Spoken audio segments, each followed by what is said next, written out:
Olá, você que nos acompanha em mais uma edição do F5 na Notícia. Hoje um programa muito especial. Estou aqui com Ederson Moraes, do canal Ideal de Xanxerê, Santa Catarina, e também com a minha querida convidada especial do F5 de hoje, a professora, advogada lá da UNOESC, em Joaçaba, Jéssica Mota. Oi, Jéssica, começo por você. Seja bem-vinda. Muito obrigado por aceitar o nosso convite. Nossa, honradíssima, lisonjeada pelo convite desses queridos especialistas em comunicação, Aislan e o Ederson, que já conheço aí há pouco mais de alguns anos, né, quase 10 anos. Em razão das atividades da universidade, é uma alegria poder aqui compartilhar com vocês um pouco do que a gente vem estudando aí no mundo jurídico. Parabéns pelos canais de comunicação e pelo trabalho incrível de vocês, e obrigada pela oportunidade. Obrigado, Jéssica. Seja bem-vinda. Ederson Moraes, meu caro amigo, seja bem-vindo ao F5. Olá, você, Aislan. Olá, Jéssica. Muito bom reencontrar, né, os nossos amigos aí depois de tanto tempo, né, para uma conversa. E o assunto importante, bem interessante, que está em alta aí, que você escolheu para a gente conversar hoje, Aislan. Exatamente, vamos falando para quem está nos assistindo que hoje estaremos debatendo aqui no F5 contratos de relacionamento, né? Esteve meio viral esta semana uma notícia de que constou ali o fato de que o jogador Endrick do Palmeiras tem um contrato de namoro com a sua atual parceira. Esse contrato de namoro, esses contratos de relacionamentos é o que nós convidamos aqui a nossa querida professora Jéssica, especialista na área, para falar sobre o assunto, né? Ela é especialista na Lei Geral de Proteção de Dados e Direito e Inovação, mas ela falou que pode comentar alguma coisa também nesse sentido dos contratos de relacionamento com a gente também. E estaremos ainda falando um pouco mais da especialidade dela, que é essa Lei Geral de Proteção de Dados. Afinal de contas, os nossos dados estão protegidos, não estão protegidos? Vamos comentar um pouco também a respeito desse assunto. Mas, Jéssica, vamos lá. Quando se fala desse assunto viral desta semana, que é o contrato de namoro, pareceu estranho até, né? Mas eu estive dando uma investigada e percebi que está muito mais comum do que muita gente pensa. Contratos de relacionamento, pessoas que estão se unindo, geralmente com classes sociais muitas vezes distintas, e que fazem ali um acordo. Olha, vamos ver se vai dar certo, e enquanto não sabemos, fazemos um acordo de determinada forma. O que você poderia dizer para nós a respeito disso, Jéssica? Bom, vamos começar do começo, né? Quando se fala de contrato, o contrato nada mais é do que um acordo de vontades entre partes, duas pelo menos, né? Mas podem ter múltiplas partes de cada um dos lados. E eu posso estabelecer um contrato entre particulares, desde que essas pessoas sejam capazes, né? Desde que o objeto desse contrato seja lícito possível, não seja proibido por lei. Então, o contrato de namoro ou um contrato de relacionamento, ele é possível, ele é permitido na legislação? Sim. Entre particulares, qualquer acordo que não esteja contra a lei pode ser formalizado. Então, eu posso, por exemplo, formalizar um contrato com alguém dizendo que eu vou vender drogas? Não, só não posso. Mas eu posso fazer qualquer outro contrato, até estranho, eventualmente, desde que não descumpra a lei? Sim, posso dizer para uma pessoa, olha, eu vou vender essa caneta para ti aqui e ela vale 12 mil reais. Ué, mas é uma caneta Bic, usada? Sim, mas ela tem um valor sentimental, você paga, eu vendo, tá tudo certo. Bem, falando do contrato de relacionamento, por que isso virou uma certa febre, né? Porque as pessoas não têm, eventualmente, no início da relação, ainda aquela certeza sobre a constituição da união estável. E a gente tinha um volume de demandas no âmbito judicial, entendendo que, dependendo da situação da relação, isso caracterizaria a união estável. E isso gera uma série de situações. Eventualmente, eu me relaciono com uma pessoa. Essa relação é de convivência pública, a gente está morando junto. Hoje é muito rápido. Há 20 anos atrás, as pessoas namoravam cada uma na sua casa. Hoje, eu começo a me relacionar com uma pessoa e em uma semana uma já está morando na casa da outra. E dependendo do tempo, dependendo da velocidade, da intensidade da relação, isso pode caracterizar um interesse de manter uma união. E aí, para evitar que isso se caracterize para proteger bens, porque a finalidade do contrato basicamente é essa, né? A proteção patrimonial. não só da pessoa, eventualmente de um terceiro, né? Porque, imagina, eu tenho filhos menores, eu me relaciono com alguém, começo a namorar, a pessoa vai para minha casa, eu tenho bens, daqui a pouco a gente adquire bens durante essa relação, que fui eu que adquiri, né? Os meus filhos teriam direito, mas agora aquele parceiro, então tem uma série de, né, de consequências. Então, a união estável, quando você formaliza com uma pessoa, você claramente diz, eu quero constituir uma família contigo. O contrato de namoro é um passo atrás. Eu tenho um interesse em manter um relacionamento de namoro contigo, mas talvez nesse momento ainda não uma relação de união estável. E para além disso, eu posso estabelecer no contrato de namoro, que é a questão do humor, né? É uma das cláusulas do contrato dos dois.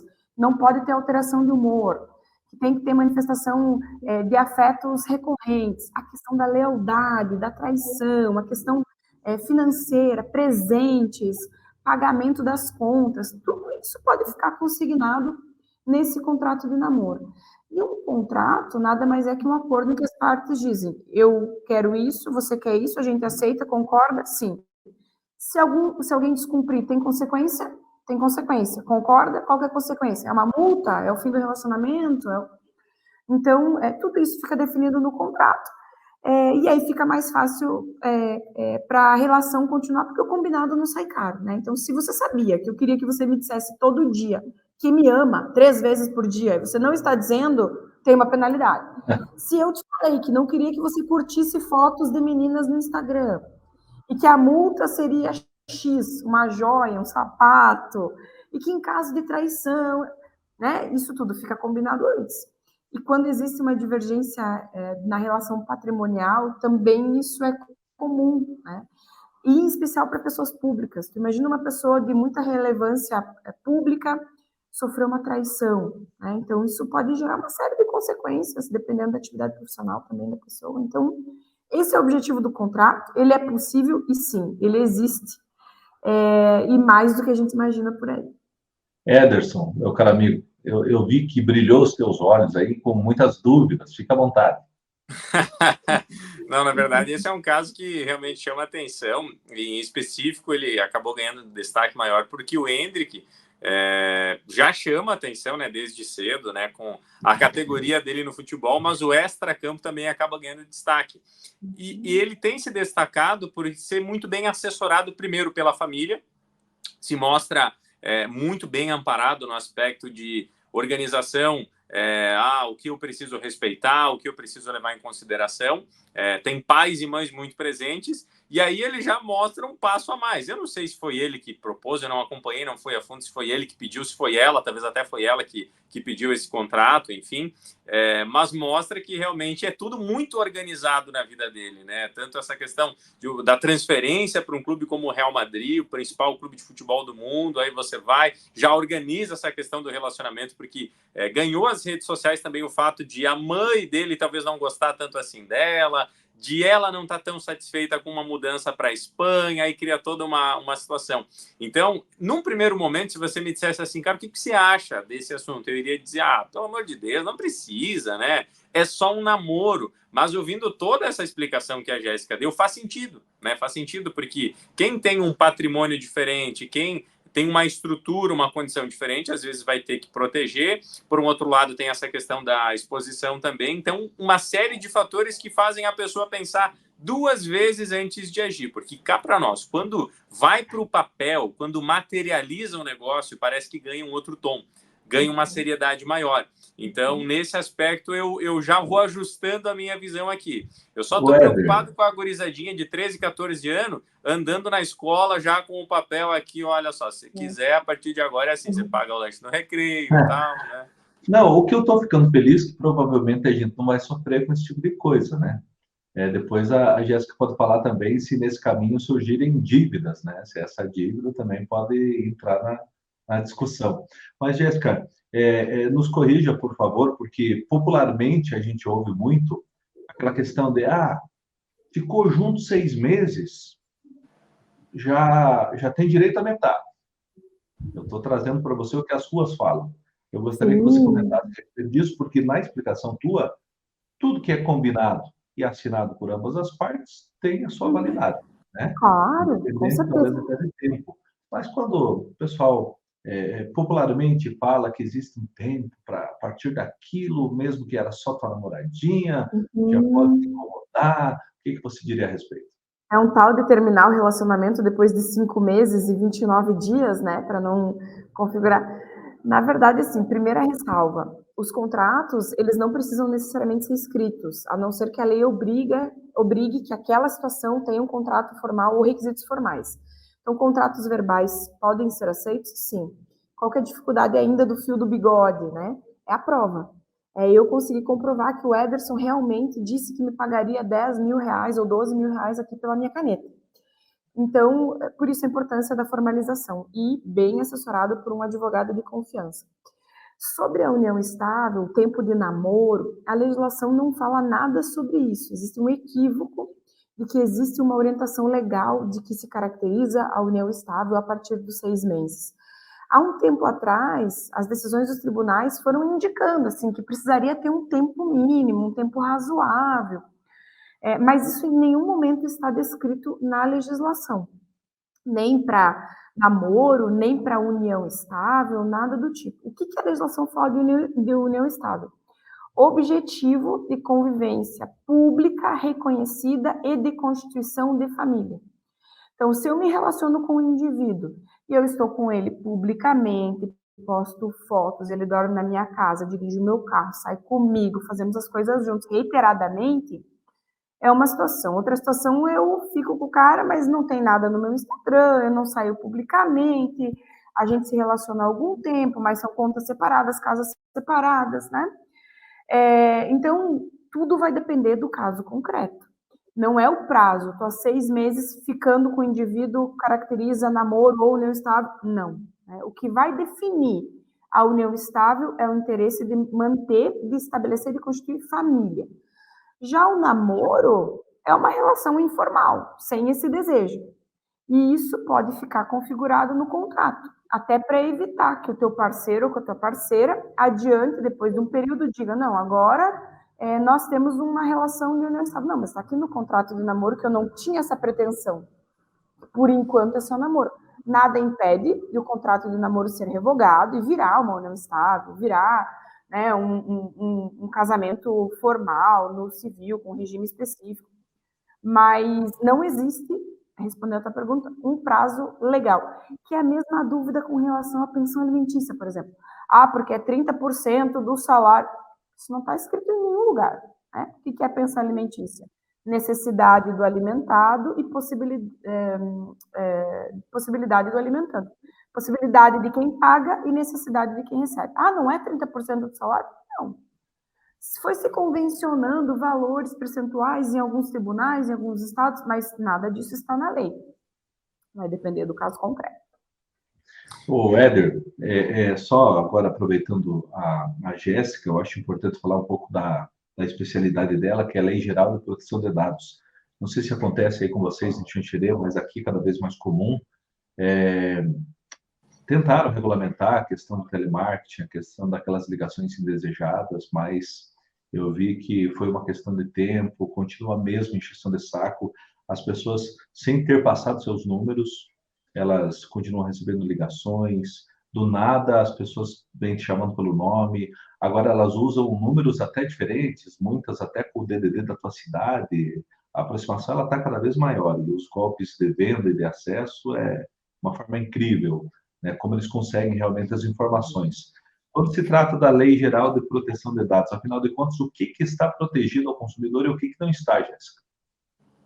Excelente. Então, nós tivemos a aprovação, em 2018, da Lei 13.709, que é a Lei Geral de Proteção de Dados Pessoais, a LGPD. Cuidado com a sigla, né, que é para não confundir com outras siglas, né, isso não é incomum. E o objetivo dessa lei é proteger dados de pessoas, indivíduos, não empresas. Então, essa lei não olha para CNPJ, não olha para balanço, não. Essa lei olha para pessoas. E o que é um dado pessoal? Toda e qualquer informação que identifique um indivíduo. Então, nome, CPF, RG, sim. Mas, por exemplo, se eu, em Mangueirinha, me manifestar assim, olha, o responsável pelo Mangue Mídia positivou o Covid, por exemplo. Eu não falei o nome do Aislan, não falei CPF, não falei RG, mas certamente no município todo mundo vai saber de quem eu estou falando.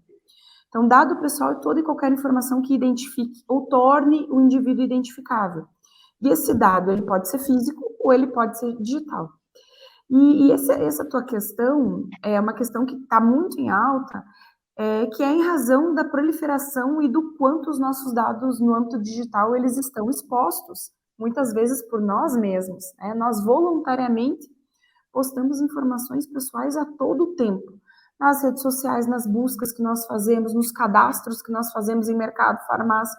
Tudo isso vai alimentando uma rede e vai dizendo, no âmbito digital, quem é a Jéssica, com quem ela se relaciona, o que ela come, onde é que ela viaja, né? Onde é que ela trabalha, quais são os filhos, onde estudam, que carro tem. Voluntariamente, esse sistema vai abrigando essas informações. Não, mas bem Então, tranquilo, eu acho que esse é um tema que ainda tá muito inicial e as pessoas acabam tendo bastante dúvida por ser recente, mas o que a gente percebe é que ainda talvez não avançou na velocidade que a gente imaginava, porque no início eu ouvia muitas pessoas falando assim, olha, você precisa ajustar isso aí porque vai vir notificação alta, a multa é pesada. Como é que está essa questão do acompanhamento de quem não está fazendo nada, quem não mudou nenhum processo dentro da empresa, está tratando da mesma forma como fazia antes? Está tendo algum tipo de fiscalização? Não está? O que você tem visto na prática, Jéssica? Eu vou dar um passo atrás para falar para você sobre o telemarketing. Então, tem um site do governo que é nãomeperturbe.com.br. Você pode cadastrar o teu telefone lá e as empresas de telemarketing e bancos ficam proibidos de acessar pessoas cujo cadastro tenha sido feito nesse site oficial. Eu, por exemplo, nunca recebo ligação. Nem de telemarketing, nem de banco. Funciona, Jéssica? Para mim está funcionando. Para mim e eu só fiz o cadastro porque é um site do governo. Apesar do governo também ser um grande vazador de dados, mas para mim tem funcionado. Outra coisa que funciona muito são as configurações de segurança de redes sociais, WhatsApp, Instagram, Facebook. Coloca lá nas tuas configurações de segurança que só os teus contatos vejam as tuas informações, dupla autenticação dos fatores, duas senhas de acesso. Isso também ajuda muito. Mas essa restrição e esse cuidado do que a gente divulga também ajuda. E falando sobre a fiscalização, né? O que acontece com os seres humanos, os brasileiros especificamente, é que nós rimos na cara da lei, né? A gente tem aquela sensação muito forte de impunidade. E a legislação, ela já está em vigor desde 2020, e existem órgãos fiscalizadores, o maior deles vinculado ao governo federal é a Autoridade Nacional de Proteção de Dados. Já tivemos empresas de pequeno porte autuadas, a primeira delas foi uma empresa de marketing, autuada numa multa de R$14 mil, mas o volume de autuações não está grande, e as multas não estão grandes, e talvez por isso que as empresas estejam relaxadas. Mas a lei já está em vigor e as penalidades podem ser aplicadas. A posição do governo nesses 2 últimos anos tem sido mais educativa, e o próprio lado de demandar, que pode demandar em caso de violação dos seus dados pessoais. Então, as empresas que estão nos acompanhando aqui e que têm dados pessoais em seu poder, a maioria tem, algumas mais, algumas menos, algumas trabalham só com outras empresas. Então, o maior cliente é business, mas tem funcionários. Eu trabalho com marketing, então eu tenho uma base aqui de marketing, só pessoa física, 5 mil pessoas, RD Station, outros sistemas, eu tenho uma grande responsabilidade, porque esses dados pessoais, uma vez em meu poder, são minha responsabilidade. E se eu tiver qualquer incidente, qualquer vazamento de dados, eu respondo por isso, né, enquanto empresa. Não respondo só para a autoridade, respondo para aquele titular, que talvez tenha um prejuízo em razão daquela violação de dado pessoal. Então, sim, Éder, já tem penalidades previstas, já está tendo uma fiscalização incisiva? Não, mas ela acontece. Eu não tenho dúvidas que na primeira polêmica grande que nós tivermos com uma grande empresa, tivemos algumas já pontuais, isso vai endurecer para as empresas, sim, inclusive para as pequenas. Olha, Éder, eu sei que a gente poderia ficar por um bom tempo aqui com a Jéssica, né? Teríamos assuntos e assuntos para tratar, né? Vamos convidar novamente, né? Respeitando o combinado, eu quero agradecer a tua presença, Jéssica, aqui no nosso quadro F5 na Notícia, nosso programa semanal, e quero muito que numa próxima ocasião o Matheus esteja junto com a gente aqui, você possa participar novamente, porque gera muito debate. algumas coisas que a gente pode levantar aqui, né? A própria Lei Geral de Proteção de Dados ainda tem muita coisa para comentar, né? Os Claro. contratos aí, valeu a tua explicação. Enfim, fica aqui o nosso agradecimento e obrigado pela participação. Eu que fico super agradecida de novo e lisonjeada pela lembrança do meu nome. E eu fico a dispor, uma alegria poder conversar com vocês e trazer conhecimento às pessoas, porque é isso que nos salva das situações, né? Conhecer direitos e deveres e saber como agir e atuar, seja na vida pessoal ou profissional. Então, um abraço a todos, sucesso aos projetos de comunicação de vocês, um orgulho para nós sempre, e contem sempre comigo. Éder, abração, amigo. Abraço para você, Aislan. Abraço, Jéssica. Obrigado pela participação e obrigado a todos vocês que nos acompanharam nessa conversa. Até a próxima semana. Valeu, gente. Até. F5 na notícia.